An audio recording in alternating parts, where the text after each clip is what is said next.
இது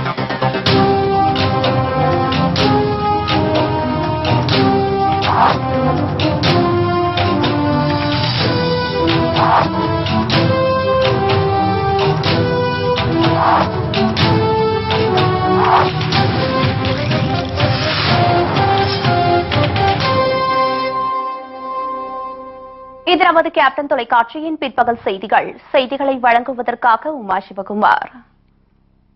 முக்கிய செய்திகள். தேமுதிக தலைவர் கேப்டன் விஜயகாந்த் மீது தமிழக அரசு தொடரும் அவதூறு வழக்குகளை தடை செய்ய கோரி உச்சநீதிமன்றத்தில் தேமுதிக சார்பில் மனு.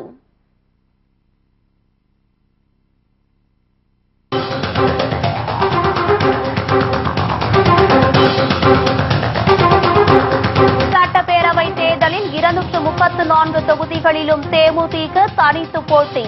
பல்வேறு யூகங்களுக்கு முற்றுப்புள்ளி வைத்தார் கேப்டன் விஜயகாந்த்.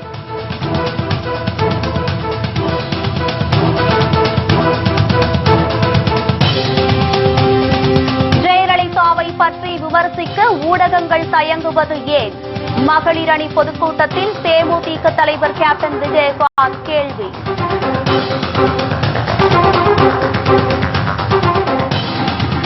மணல் கொள்ளை, கனிம வள கொள்ளைக்கு காரணமான அதிமுக, திமுக கட்சிகளை தமிழகத்தை விட்டு விரட்டக்கூடிய நேரம் வந்துவிட்டது. மகளிர் அணி பொதுக்கூட்டத்தில் திருமதி பிரேமலதா விஜயகாந்த் ஆவேசம்.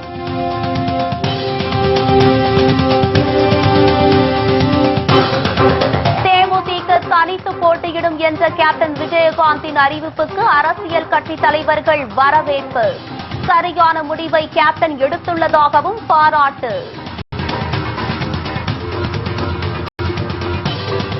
விரிவான செய்திகள்.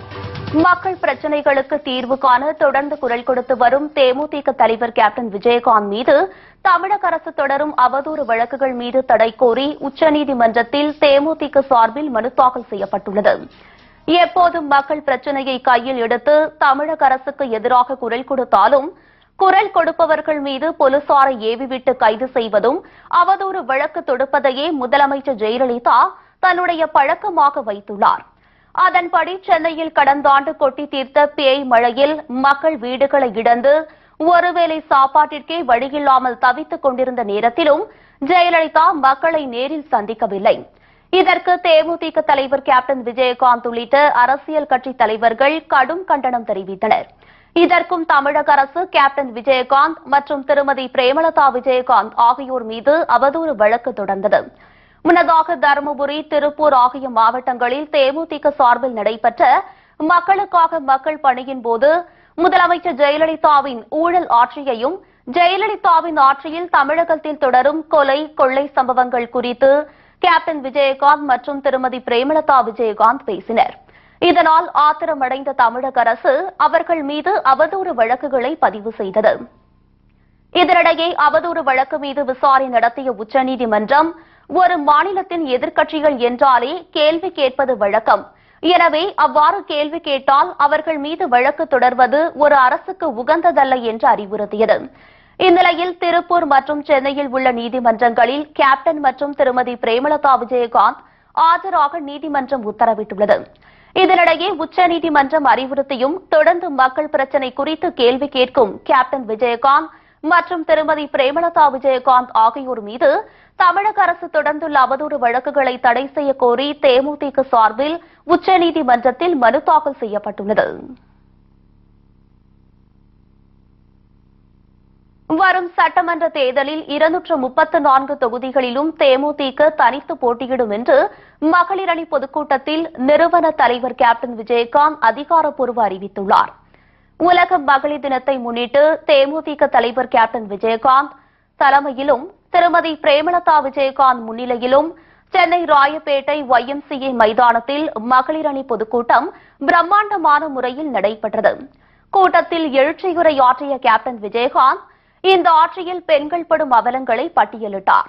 மேலும் அதிமுக ஆட்சியில் ஊழல் மலிந்து கிடப்பதாக குற்றம் சாட்டிய கேப்டன் இந்த ஆட்சியை மக்கள் விரட்டியடிக்க வேண்டும் என்று கேட்டுக் கொண்டார். தனக்கு பேச தெரியாது என்று பத்திரிகைகளின் விமர்சனத்திற்கு கேப்டன் பதிலடி கொடுத்தார். தனது கட்சியை வழிநடத்துவதற்கு தனக்கு தெரியும் என்று குறிப்பிட்ட கேப்டன் தமக்கு யாரும் பாடம் சொல்லிக் கொடுக்க வேண்டிய அவசியம் இல்லை என்றார்.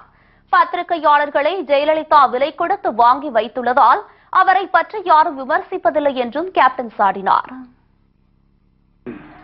விஜயகாந்துக்கு பேச தெரியாது, பத்திரிகை எழுதுறது.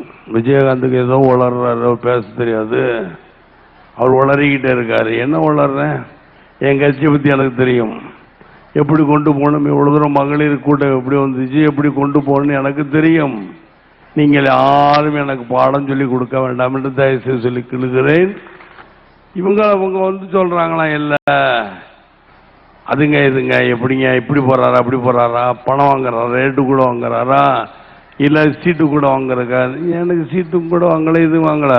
இதே அளவுக்கு ஜெயலலிதா பற்றி எழுதலாமே. ஜெயலலிதா என்ன மக்களுக்காக செஞ்சார்கள்? மக்களுக்கு எதுவும் செய்யவில்லை. ஏதோ டிவிக்கும் பத்திரிகைக்கும் இப்போ சூட்கேஸ் கொடுக்குறோம், மிரட்டிக்கிட்டு இருக்காங்களே, காவல்துறையை வச்சுக்கிட்டு இருக்கனால நீங்க பயந்துக்கிட்டு இருக்கீங்க. பயப்படாதீர்கள். எத்தனை நாளைக்கு தான் பயப்படுறேன் பார்த்துக்கொள்வோம். மேலும் சட்டமன்ற தேர்தல் கூட்டணி குறித்து தமக்கு எந்த குழப்பமும் இல்லை என்று கூறிய கேப்டன், யாரிடமும் தாம் பேரம் பேசவில்லை என்று மக்களிடம் விளக்கம் அளித்தார். மேலும் சட்டமன்ற தேர்தலில் தேமுதிக 234 தொகுதிகளிலும் தனித்து போட்டியிடும் என்று கேப்டன் அதிகாரப்பூர்வமாக அறிவித்தார். மேலும் தன்னை தேடி வந்து கூட்டணி கழைத்த அனைத்து தலைவர்களுக்கும் கேப்டன் தனது நன்றியை தெரிவித்துக் கொண்டார். பத்திரிகை நண்பர்களே, நீங்க எல்லாம் உட்கார்ந்துருக்கணும். இல்லைன்னா விஜயகாந்த் கூட்டணி பத்தி சொல்லுவாரா? நீங்களாக ஒரு கற்பனை. விஜயகாந்த் இன்னைக்கு அநேகமா கூட்டணி பத்தி சொல்லாட்டி என்ன பண்ண போறீங்க? இல்லையா? சொல்லாட்டி என்ன பண்ண போறீங்க? ஒன்றும் பண்ண போற, வழக்கம் போல குழப்பம் தான் வருங்க. விஜயகாந்த் எனக்கு எந்த வித குழப்பமோ எதுவும் இல்லை. உதாரணத்துக்கு சொல்ல போனா எனக்கு ஒண்ணுலாம் தெளிவாக தான் இருக்கேன். ஏன்னா உங்களுக்கு ஒன்னா என்னைக்குமா எனது கட்சி தொண்டர்கள் இவ்வளவு பத்திரிகை நண்பர்கள் எல்லாம் வந்ததனால சொல்லுகிறேன், விஜயகாந்த் தனியாகத்தான் இந்த தேர்தலை சந்திக்க போகிறேன் என்பதை தெளிவாக சொல்லுகிறேன். இப்போது கட்சி தனியாகத்தான் இருக்கும் என்பதை திரும்ப திரும்ப சொல்லிக் கொள்கிறேன், திரும்ப திரும்ப சொல்லிக் கொள்கிறேன் என்பதை தெரிவித்துக் கொள்கிறேன். மக்களே, எந்தவித கூட்டணியும் இல்லை. அவங்க சொல்லிக்கிட்டு இருப்பாங்க, குழப்புவாங்க அவங்கள. அங்க இருக்கிறவங்க யாராவது குழம்பாதீங்க, நான் தனியாகத்தான் நிற்க போகிறேன், தனியாகத்தான் இந்த விஜயகாந்த் நிற்பான், தனியாகத்தான் சந்திப்பேன். இதன் மூலம் சட்டமன்ற தேர்தல் கூட்டணி தொடர்பாக கடந்த 3 மாதங்களாக நிலவி வந்த சஸ்பென்ஸ்களுக்கு கேப்டன் விஜயகாந்த் முற்றுப்புள்ளி வைத்தார். மேலும் வேட்பாளர் தேர்வு குறித்து 7 பேர் கொண்ட குழு அமைத்துள்ளதாக கேப்டன் தெரிவித்தார். தேமுதிக இளைஞர் அணி செயலாளர் LK சுதீஷ் தலைமையில் 7 பேர் பட்டியலை கேப்டன் விஜயகாந்த் அறிவித்தார். அந்த குழு எது கூட்டணி, நீங்க கூட்டணி குழுவா அப்படின்னு இல்ல, சுதீஷ் அவர்கள் தலைமை, LK சுதீஷ் அவர்கள் தலைமையில் என்னுடைய பொருளாளர் இளங்கோ அவர்கள், கொள்கை பொறுப்பு செயலாளர் சந்திரகுமார் அவர்கள், தலைமை நிலை செயலாளர் பார்த்தசாரதி அவர்கள், என்னுடைய புரொஃபசர் ரவீந்திரன் அவர்கள், அதே போல மாவட்ட செயலாளரான அழகாபுரம் மோகன்ராஜ் அவர்கள், வெங்கடேஷ் அவர்கள், இவர்கள் 7 பேரும் உட்கார்ந்துதான் நீங்கள் உங்களுடைய வேட்பாளர்கள் யார் யார் என்று எனக்கு கொடுக்க வேண்டும். வெகு உற்சாகத்துடன் நடைபெற்ற மகளிர் அணி பொதுக்கூட்டத்தில் மாநில மகளிர் அணி செயலாளர் சிவகாமி முத்துக்குமார் மற்றும் மாநில மகளிர் அணி துணை செயலாளர்கள், மாநில நிர்வாகிகள், மாவட்ட செயலாளர்கள், சட்டமன்ற உறுப்பினர்கள் மற்றும் லட்சக்கணக்கான பெண்கள் கலந்து கொண்டனர். முன்னதாக தேமுதிக ஆட்சிக்கு வந்தால் பெண்களின் மேம்பாட்டிற்காக செயல்படுத்தக்கூடிய திட்டங்கள் தொடர்பான 2வது பாக தேர்தல் அறிக்கை வெளியிடப்பட்டது.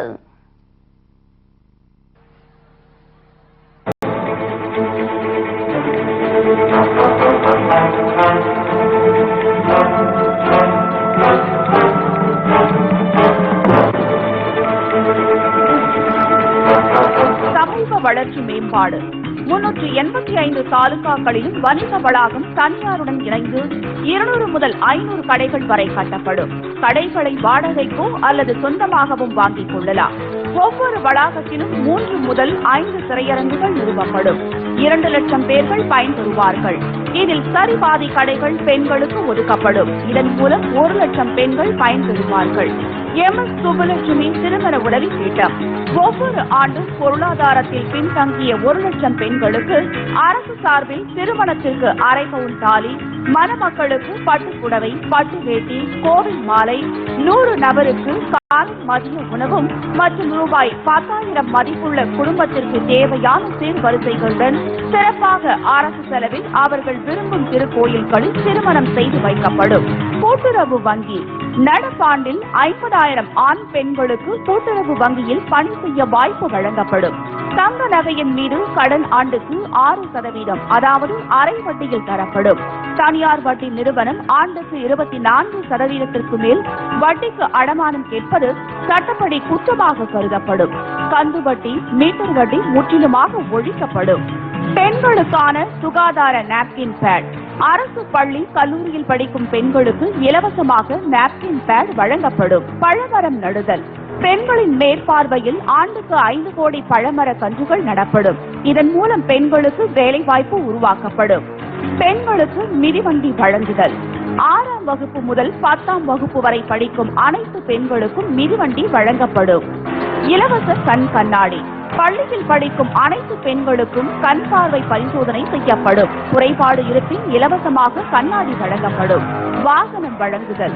1 லட்சம் பெண்களுக்கு மானிய விலையில் ஆட்டோ, டாக்ஸி வழங்கப்படும். மகளிர் தங்கும் விடுதி. மகளிருக்கு தங்கும் வசதியுடன் விடுதிகள் அமைக்கப்படும். மாதம் ரூபாய் 750 வாடகையில் தங்கிக் கொள்ளலாம். எண்ணெய் உற்பத்தி. மக்களுக்கு தேவைப்படும் தேங்காய் எண்ணெய், கடலை எண்ணெய், நல்லெண்ணெய் போன்றவை கிலோ 100க்கு கிடைக்கும் வழியில் உற்பத்தி செய்யப்படும். சுகாதார நாப்கின் பேட் தயாரித்தல்.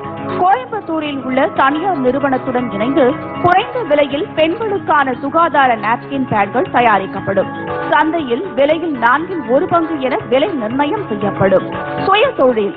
மகளிர்களால் வீட்டிலிருந்து தயாரிக்கப்படும் பொருட்களை, அதாவது முறுக்கு, பால்கோவா, கடலை மிட்டாய் மற்றும் இனிப்பு கார வகைகள் ஆகியவற்றை அரசு பணம் கொடுத்து வாங்கிக் கொள்ளும்.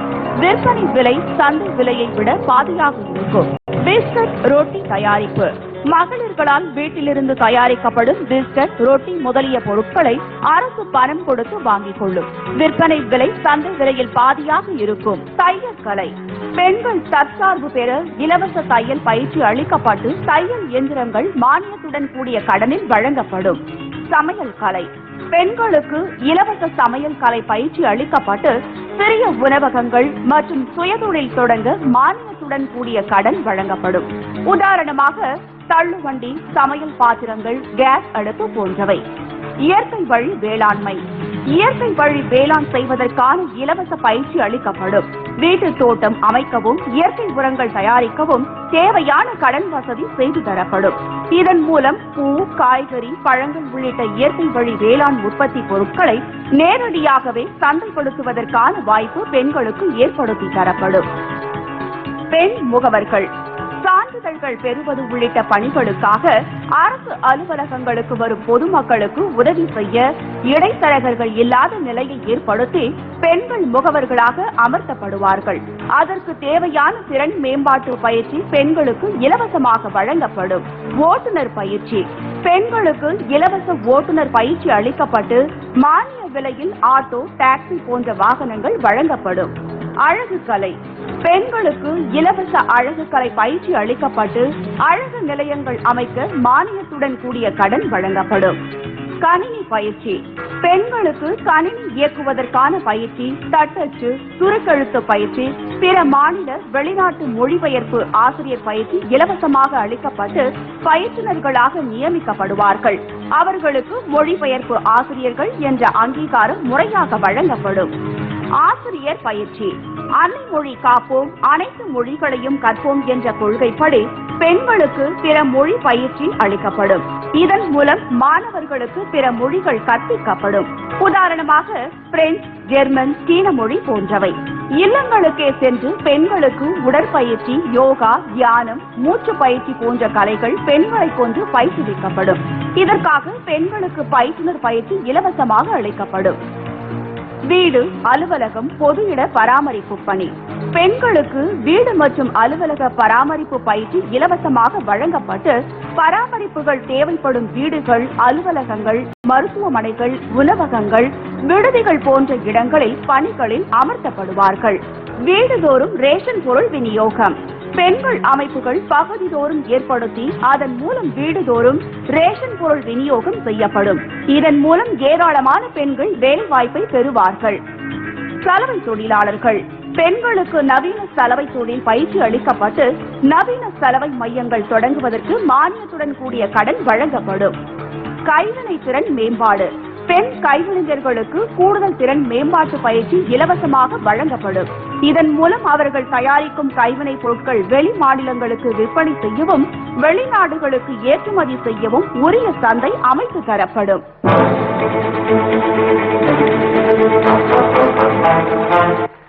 ஊழலில் ஊறி திளைக்கும் அதிமுக, திமுக கட்சிகள் தமிழகத்தை விட்டு விரட்டியடிக்கப்படும் என்று திருமதி பிரேமலதா விஜயகாந்த் தெரிவித்துள்ளார். சென்னை ராயப்பேட்டையில் உள்ள YMCA மைதானத்தில் நடைபெற்ற தேமுதிக மகளிர் அணி பொதுக்கூட்டத்தில் கலந்து கொண்ட பின்னர் பேசிய திருமதி பிரேமலதா விஜயகாந்த், பன்னீர்செல்வம், பிரஸ், போலீஸ் ஆகியவற்றை வைத்து மட்டுமே ஜெயலலிதா ஆட்சி நடத்தி வருவதாக புகார் தெரிவித்தார். தேர்தலை கருத்தில் கொண்டே பெண்களுக்கு 50% இடஒதுக்கீடு தருவதாக கூறி ஜெயலலிதா பெண்களை ஏமாற்றி வருவதாக குற்றம் சாட்டினார்.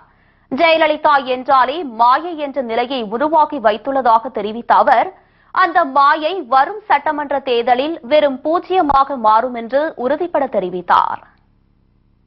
இன்னைக்கு ஜெயலலிதா அவர்களை நீங்க பாத்தீங்கன்னா எல்லாமே முதல்ல அவங்க ஆட்சி செய்தது பீய வச்சு.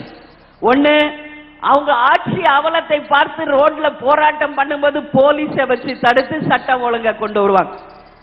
அதே மாதிரி பத்திரிகையாளர்களை வச்சு இந்த அம்மாவுடைய ஆட்சி சாதனை ஆட்சி நடப்பது போல ஒரு பிரம்மையை ஏற்படுத்துவாங்க. அடுத்தது பன்னீர்செல்வத்தை வச்சு தன்னுடைய கட்சி ஒழுங்கா நடக்கிற மாதிரி ஒரு பிரம்மையை உருவாக்குனாங்க.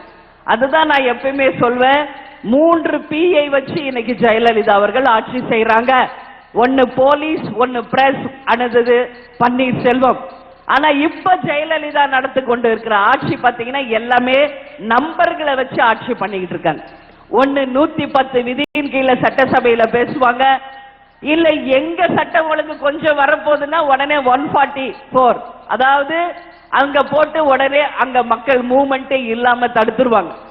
தமிழ்நாட்டில் பெண்களுக்கு அங்கீகாரம் இன்னும் 33% இன்னும் நிறைவேறாத நிலையில தேர்தல் வரப்போகிறது, பெண்களின் ஒட்டுமொத்த ஓட்டையும் வாங்கணும்ன்ற ஒரே காரணத்துக்காக 50% உள்ளாட்சியில பெண்களுக்கு தருவேன் என்று ஒரு மிகப்பெரிய பொய்யை ஜெயலலிதா அவர்கள், அதுவும் ஆட்சி அதிகாரம் முடிகின்ற தருவாயத்தில் கொடுத்திருப்பதை பார்த்து தமிழகத்தில் இருக்கிற அத்தனை பெண்களுமே எள்ளி நகையாடக்கூடிய ஒரு அறிவிப்பாக தான் இருக்கிறது. ஜெயலலிதா என்றாலே மாயை, மாயை, அந்த மாயை உருவாக்கி வச்சிருக்காங்க. அந்த மாயம் இன்னும் எத்தனை நாளைக்கு நிலைக்க போகிறது? அந்த சாயம் வெளுத்து ஜெயலலிதா என்ற மாயம் ஒன்றும் இல்லை, அது 0 தான் என்பதை 2016 தேர்தலில் நிச்சயமாக மக்கள் தேர்தல் முடிவுகள் மூலம் ஜெயலலிதாவுக்கு பாடத்தை புகட்டுவார்கள் என்பதை இந்த நேரத்தில் நான் உறுதியாகவே தெரிவித்துக் கொள்வதில் கடமைப்பட்டிருக்கேன். தேர்தல் ஆதாயத்திற்காக ராஜீவ்காந்தி கொலை குற்றவாளிகளை விடுதலை செய்ய நடவடிக்கை எடுக்க வேண்டும் என்று மத்திய அரசை ஜெயலலிதா வலியுறுத்தி வருவதாக புகார் தெரிவித்தார். மணல் கொள்ளை, கனிம வள கொள்ளைகளில் அதிமுகவும் திமுகவும் மாறி மாறி ஈடுபட்டு வருவதாக புகார் தெரிவித்த திருமதி பிரேமலதா விஜயகாந்த், டிஎஸ்பி விஷ்ணுபிரியா தற்கொலை வழக்கு, மருத்துவமனைகள் 3 பேர் தற்கொலை விவகாரம் ஆகியவற்றில் உள்ள உண்மை நிலையை கண்டுபிடிக்க முடியாத அவல் ஆட்சி நடைபெற்று வருவதாக குற்றம் சாட்டினார். ராஜீவ்காந்தி என்கின்ற ஒரு மாபெரும் தலைவரின் படுகொலை செய்யப்பட்டதனால எம்ஜிஆர் என்கின்ற ஒரு உயர்ந்த மனிதனின் கரிஷ்மாவாலியும் ராஜீவ்காந்தி என்கின்ற மனிதரின் ஆத்மாவாலியும் இன்னைக்கு முதலமைச்சராகி இருக்கும் ஜெயலலிதா அவர்கள் மீண்டும் தேர்தல் நேரம் வரும் பொழுது அந்த ராஜீவ் கொலையாளிகளை இன்னைக்கு மீண்டும் கையில் எடுக்கிறார்.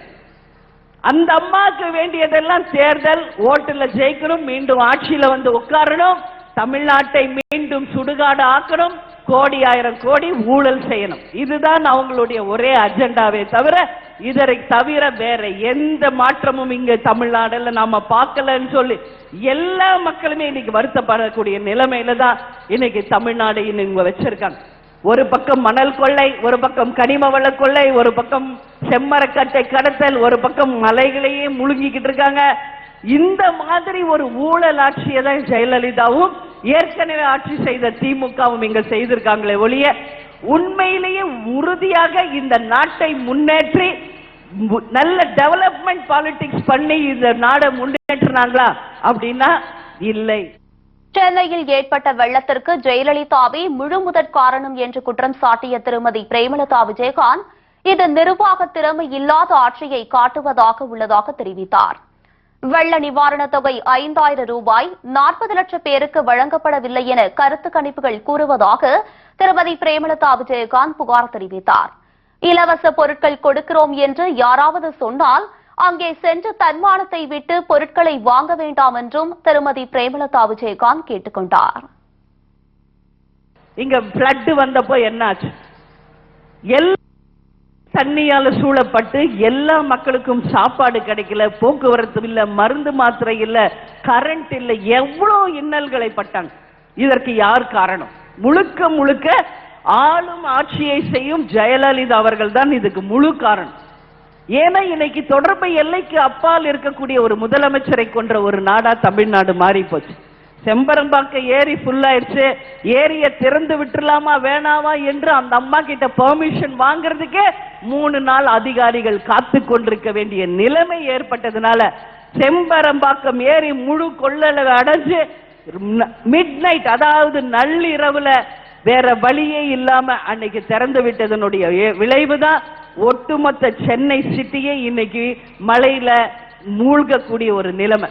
குடிசை பகுதியில, தாழ்வான பகுதியில் இருக்கிற அத்தனை மக்களுமே இன்னைக்கு தங்களுடைய உடைமைகளை இழந்து, வீடுகளை இழந்து, எல்லாத்தையும் இழந்து இன்னைக்கு நிர்கதியா நிற்கிறாங்க என்றால் அதற்கு ஒரே காரணம் நிர்வாக திறமை இல்லாத ஜெயலலிதா அவர்களுடைய ஆட்சிதான் என்பதை பெண்களாகிய நீங்கள் முதல்ல உணரணும். தமிழகம் 5 லட்சம் கோடி ரூபாய் கடனில் சிக்கி தவிப்பதாக தெரிவித்த அவர் ஊழலில் ஊறி திளைக்கும் அதிமுக, திமுகவை தமிழகத்தை விட்டு விரட்டக்கூடிய நேரம் வந்துவிட்டதாக தெரிவித்தார். மேலும் கருத்து கணிப்பு என்ற பெயரில் சில தொலைக்காட்சிகள் ஜெயலலிதாவுக்கு ஆதரவாக கருத்து திணிப்பில் ஈடுபடுவதாகவும் அவர் குற்றம் சாட்டினார். ஜெயலலிதா அவர்கள் சாதனை ஆட்சின்னு சொல்றாங்க, அதனால எல்லா இடமும் மீட்டிங் போட சொல்றாங்க. இது சாதனை ஆட்சி இல்ல, வேதனை ஆட்சி. இன்னைக்கு தமிழ்நாடை அவங்க விட்டுட்டு போகும்போது 5 லட்சம் கோடி தமிழ்நாடு இன்னைக்கு கடனாளிகளா நம்ம எல்லாரையும் வச்சுட்டு போயிருக்காங்க. நீங்க எல்லாரும் புரிஞ்சுக்கணும், இன்னைக்கு தமிழ்நாடு 5 லட்சம் கோடி கடன்ல இன்னைக்கு சிக்கி இருக்கிறது என்றதை நீங்கள் எல்லோரும் உணரணும். இதுதான் ஜெயலலிதாவின் சாதனையை தவிர வேற எந்த சாதனையும் இங்க நடக்கல. மணல் கொள்ளை ஒரு பக்கம், கனிம வள கொள்ளை, இன்னைக்கு கிரானைட் ஊழல் என்ற அத்தனை துறையும் ஊழல் ஊழல் ஊழல். இந்த ஊழல்களுக்கெல்லாம் நாம முற்றுப்புள்ளி வைக்க நேரம் தமிழ்நாட்டில் வந்துருச்சுன்னு சொல்லி இந்த நேரத்தில் உங்க எல்லாரையுமே பார்த்து நான் கேட்டுக்கிறேன். சட்டமன்ற தேர்தலில் கூட்டணி வைக்க தேமுதிக பேரம் பேசி வருவதாக வெளியாகி வரும் பொய்யான தகவலுக்கு அவர் கண்டனம் தெரிவித்தார். பணத்திற்கு ஆசைப்படுபவர் கேப்டன் அல்ல என்றும் திருமதி பிரேமலதா விஜயகாந்த் கூறினார். தனது உரையின் நிறைவில் காசுக்கு ஓட்டை விற்பதில்லை என பெண்கள் உறுதிமொழி ஏற்றுக்கொண்டனர். உறுதியேற்போம், உறுதியேற்போம். லஞ்சம் ஊழல் இல்லா ஆட்சியை கொண்டு வருவோம். ஏமாற மாட்டோம், ஏமாற மாட்டோம். இலவச பொருட்களை கண்டு ஏமாற மாட்டோம். இழக்க மாட்டோம், இழக்க மாட்டோம். இலவசங்களுக்காக தன்மானங்களை இழக்க மாட்டோம். வாங்க மாட்டோம், வாங்க மாட்டோம். ஓட்டுக்காக காசை வாங்க மாட்டோம். விற்பனைக்கல்ல, விற்பனைக்கல்ல. எங்கள் ஓட்டு விற்பனைக்கல்ல. இங்கு சொல்லப்பட்ட இந்த வாக்கியங்கள் தொலைக்காட்சியில பார்க்கிற அத்தனை பெண்களும் உறுதிமொழியாக ஏற்று வரப்போகும் தேர்தல்ல ஒரு நல்ல ஆட்சியை நாம கொண்டு வரணும். சென்னை ராயப்பேட்டை YMCA மைதானத்தில் நடைபெற்ற மகளிர் அணி பொதுக்கூட்டத்தில் தேமுதிகவின் சாதனைகள் தொடர்பான கேப்டன் ஆப்பை தேமுதிக தலைவர் கேப்டன் விஜயகாந்த் அறிமுகம் செய்து வைத்தார். கேப்டன் ஆப் குறித்த அறிவிப்பை வெளியிட்ட திருமதி பிரேமலதா விஜயகாந்த் இதனை ஆண்ட்ராய்டு மொபைல்களில் டவுன்லோட் செய்து கொள்ளலாம் என்றும் தேமுதிகவின் முரசு சின்னம் முன்பு கைபேசியை வைத்தால் கேப்டன் ஆப் டீசர் டவுன்லோட் ஆகும் என்றும் தெரிவித்தார். இதனைத் தொடர்ந்து தேமுதிகவின் சாதனைகள் தொடர்பான கேப்டன் ஆப்பை தேமுதிக தலைவர் கேப்டன் விஜயகாந்த் அறிமுகம் செய்து வைத்தார். கேப்டன் அவர்கள் ஒரு புது ஆப் ஒன்னு லான்ச் பண்ண போறார். அது என்ன அப்படிங்கறத நான் உங்களுக்கு சொல்றேன். இனிமே கேப்டன் ஆப் அப்படின்னு சொல்லி எல்லா ஆண்ட்ராய்டு மொபைல்ஸ்லயும் உங்ககிட்ட இருக்கு. இனிமே முரசு சின்னமோ நம்ம கொடி மேலேயோ நாங்க சொல்ற இந்த ஆப்பை டவுன்லோட் பண்ணும்போது தமிழ்நாட்டில் எங்க முரசு சின்னம் இருந்தாலும், அதாவது வால் பெயிண்டிங்கா இருக்கலாம், பேப்பர்ல வந்திருக்கலாம், போஸ்டர்ல வந்திருக்கலாம், ஜஸ்ட் அந்த முரசு முன்னாடி நம்ம செல்போனை வச்சா போதும், நிச்சயமா நாளை தமிழகம் கேப்டனோட ஆட்சியில என்னெல்லாம் உங்களுக்கு சாதனைகளை செய்ய போகிறது என்கின்ற ஒரு டீசர் உங்க மொபைல்ல அப்படியே அப்டேட் ஆயிரும். அதுக்கான ஆப் இப்போ கேப்டன் அவர்களுடைய பொற்கரங்களால லான்ச் செய்யப்படுகிறது. அது ஒரு வாரத்தில் உங்க எல்லாருடைய ஆண்ட்ராய்டு மொபைல்ஸ்லயும் நீங்கள் டவுன்லோட் செஞ்சு பார்த்துக்கலாம் அப்படின்னு சொல்லி இந்த நேரத்தில் நான் தெரிவித்துக் கொள்கிறேன்.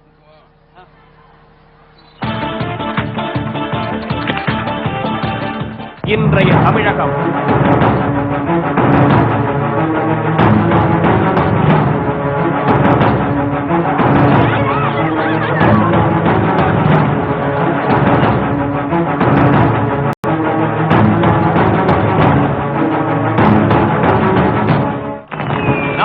தமிழகம்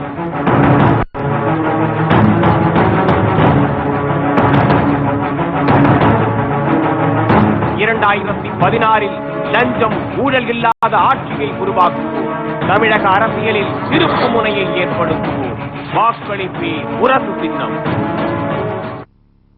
வரும் சட்டமன்ற தேர்தலில் தேமுதிக தனித்து போட்டியிடப் போவதாக கேப்டன் விஜயகாந்த் அறிவித்துள்ளதை தமிழக அரசியல் கட்சித் தலைவர்கள் பலரும் வரவேற்றுள்ளனர். இது தொடர்பாக கருத்து தெரிவித்துள்ள மதிமுக பொதுச் செயலாளர் வைகோ, கேப்டன் விஜயகாந்தின் முடிவை வரவேற்பதாகவும், கூட்டணிக்காக கேப்டன் விஜயகாந்த் பேரம் பேசுவதாக அவர் புகழுக்கு களங்கம் விளைவிக்கும் வகையில் பொய் பிரச்சாரம் மேற்கொள்ளப்பட்டதை தற்போது அவர் தகர்த்துள்ளார் என்றும் கூறியுள்ளார்.